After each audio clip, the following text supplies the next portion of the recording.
दालिका हवन का गीत। धन्यवाद है। राधे राधे, हरे कृष्ण।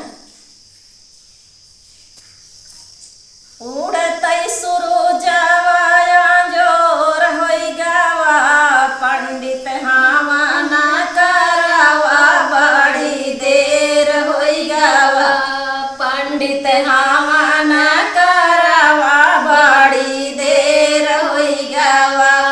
उड़तई सुरुजवा जोर होई गावा, पंडित हावना करावा, बड़ी देर होई गावा।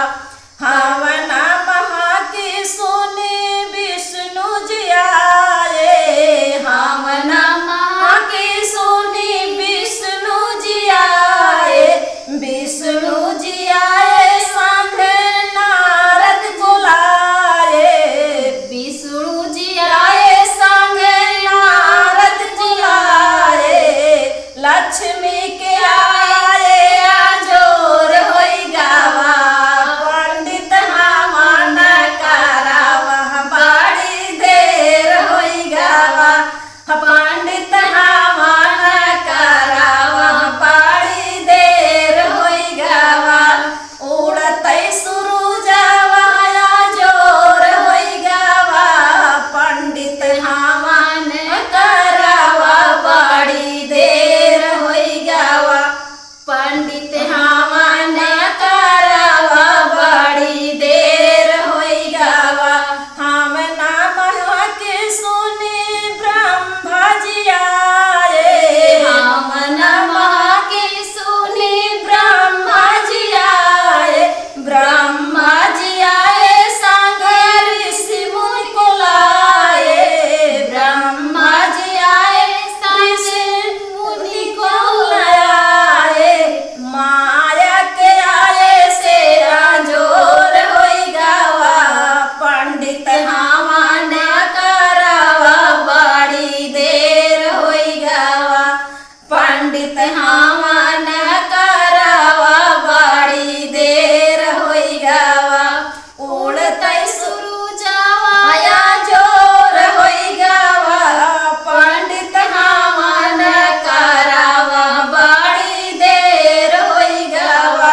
हावना महा का सुनी, हावना महा के सुनी राम जी आए, राम जी आए यारे लक्ष्मण को लाए, राम जी आए संग लक्ष्मण को लाए।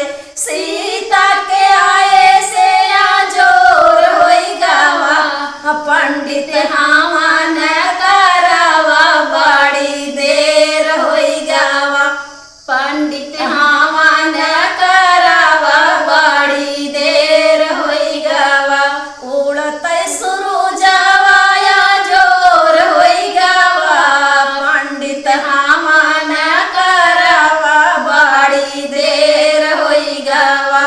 हावना महा के सुनी शंकर जी आए, हावना महा के सुनी शंकर जी आए, शंकर जी आए संगे गणपति को लाए, शंकर जी आए संगे गणपति को लाए। गौरा के आए से जोर होई गावा, पंडित हावना करावा, बड़ी देर होई गावा, पंडित हावना करावा, बड़ी देर होई गावा। उड़तई सुरुजवा जोर होई गावा, पंडित हावना करावा, बड़ी देर होई गावा। राधे राधे। आप लोग को ये हवन गीत कैसे लगेगा दोस्तों, आप लोग कमेंट में जरूर बताइएगा।